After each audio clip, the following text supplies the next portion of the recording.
ജാതിയുടെയും മതത്തിന്റെയും പേരിൽ വോട്ട് തേടുന്ന രീതി പണ്ട് മുതലേ ബി.ജെ.പിയുടെ രക്തത്തിൽ അലിഞ്ഞു ചേർന്നതാണ്. അതിനൊരു മുടക്കവുമില്ലാതെ എല്ലാ തെരഞ്ഞെടുപ്പിലും ബി.ജെ.പി ഇപ്പോഴും ഇതുതന്നെ ആവർത്തിക്കുന്നു. പക്ഷേ ഇന്ന് അതിനെതിരെ പലരും പ്രതികരിക്കാൻ തുടങ്ങിയിരിക്കുകയാണ്. ഇപ്പോഴിതാ മതത്തിന്റെ പേരിൽ വോട്ട് ചോദിച്ചെന്ന പരാതിയുടെ അടിസ്ഥാനത്തിൽ ബംഗളൂരു സൗത്ത് മണ്ഡലം ബി.ജെ.പി സ്ഥാനാർത്ഥിയും എം.പിയുമായ തേജസ്വി സൂര്യക്കെതിരെ കേസെടുത്തിരിക്കുകയാണ് പോലീസ്. മതത്തിന്റെ അടിസ്ഥാനത്തിൽ വോട്ട് അഭ്യർത്ഥിക്കുന്ന ഒരു വീഡിയോ സോഷ്യൽ മീഡിയയിൽ സൂര്യ പോസ്റ്റ് ചെയ്തുവെന്നാണ് കർണാടക ചീഫ് ഇലക്ടറൽ ഓഫീസർ എക്സിൽ പങ്കുവച്ച പോസ്റ്റിൽ പറയുന്നത്. ബംഗളൂരുവിലെ ജയനഗർ പോലീസ് സ്റ്റേഷനിലാണ് തേജസ്വി സൂര്യക്കെതിരെ കേസ് ഫയൽ ചെയ്തിരിക്കുന്നത്.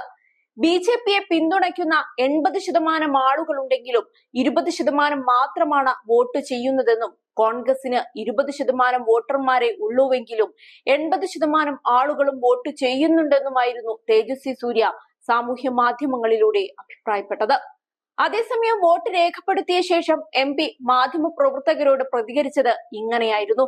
കോൺഗ്രസ് പാർട്ടി തീർത്തും നിരാശയിലാണ്. 30 സീറ്റിൽ കൂടുതൽ അവർ നേടില്ലെന്നാണ് എല്ലാ സർവേയും പറയുന്നത്. പ്രധാനമന്ത്രിക്കെതിരെ അവർ ഉന്നയിക്കുന്ന വ്യക്തിപരമായ ആക്രമണങ്ങളും അടിസ്ഥാനരഹിതമായ ആരോപണങ്ങളും പ്രധാനമന്ത്രി കൂടുതൽ ശക്തനായെന്നും ബി.ജെ.പിക്ക് കൂടുതൽ ജനപ്രീതി ലഭിച്ചുവെന്നുമാണ് ചരിത്രം തെളിയിക്കുന്നതെന്നാണ് നേതാവ് പ്രതികരിച്ചത്. ഈ വർഷം കൂടുതൽ മുതിർന്ന പൗരന്മാർ വോട്ട് ചെയ്യുന്നുണ്ടെന്നും യുവാക്കൾ വൻതോതിൽ വോട്ട് ചെയ്യണമെന്നും തേജസ്വി സൂര്യ പറഞ്ഞിരുന്നു. ഇത്തവണയും ബംഗളൂരു സൗത്ത് സീറ്റിൽ നിന്നാണ് നേതാവ് വീണ്ടും ജനവിധി തേടുന്നത്. തന്റെ മണ്ഡലത്തിലെ ജനങ്ങളോട് റെക്കോർഡ് ശതമാനത്തിൽ വോട്ട് ചെയ്യാനും തേജസ്വി സൂര്യ അഭ്യർത്ഥിച്ചിരുന്നു. ബംഗളൂരു സൗത്ത് മണ്ഡലത്തിൽ സൗമ്യ റെഡ്ഡിയെയാണ് കോൺഗ്രസ് ഇത്തവണ സ്ഥാനാർത്ഥിയാക്കിയിരിക്കുന്നത്. കഴിഞ്ഞ നിയമസഭാ തെരഞ്ഞെടുപ്പിൽ ജയനഗർ മണ്ഡലത്തിൽ മത്സരിച്ച് പരാജയപ്പെട്ട വ്യക്തി കൂടിയാണ് സൗമ്യ റെഡ്ഡി.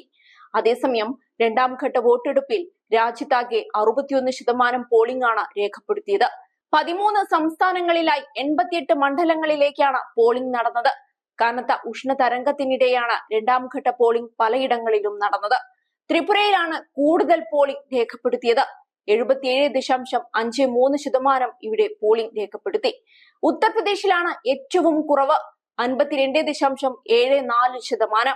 അതേസമയം രണ്ടാം ഘട്ടത്തിൽ വോട്ട് ചെയ്ത വോട്ടർമാർക്ക് പ്രധാനമന്ത്രി നന്ദി അറിയിച്ചിരുന്നു.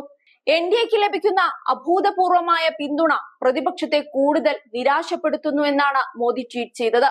അതേസമയം കടുത്ത മത്സരം നടക്കുന്ന രാജസ്ഥാനിൽ 63.56%, പശ്ചിമ ബംഗാളിൽ 71.84% പോളിംഗ്. മധ്യപ്രദേശിൽ 56.29% പോളിംഗ് രേഖപ്പെടുത്തിയത്. മണിപ്പൂരിൽ 77% പോളിംഗ് ഉണ്ട്.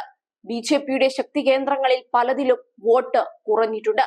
വോട്ടെടുപ്പ് ദിനത്തിൽ പശ്ചിമ ബംഗാളിലെ സന്ദേശ് ഖാലിയിൽ നിന്ന് ആയുധങ്ങളും സ്ഫോടക വസ്തുക്കളും കണ്ടെടുത്തിരുന്നു. CBI ഒരു കെട്ടിടത്തിൽ നടത്തിയ പരിശോധനയിലാണ് ഇത് പിടിച്ചെടുത്തത്. പലയിടങ്ങളിലും വോട്ടിംഗ് മെഷീനിൽ പ്രശ്നങ്ങൾ ഉണ്ടായിരുന്നു. കേരളത്തിന് പുറമെ പശ്ചിമ ബംഗാളിലും EVM-ൽ പ്രശ്നങ്ങൾ റിപ്പോർട്ട് ചെയ്തിട്ടുണ്ട്. ത്രിപുരയിലെ ഗോമതിയിൽ ബ്രൂ കുടിയേറ്റ വിഭാഗവും വോട്ട് ചെയ്തു. അതേസമയം ത്രിപുരയിലെ തന്നെ ധലായ ജില്ലയിൽ വിദൂര ആദിവാസി ഗ്രാമം വോട്ട് ബഹിഷ്കരിച്ചു.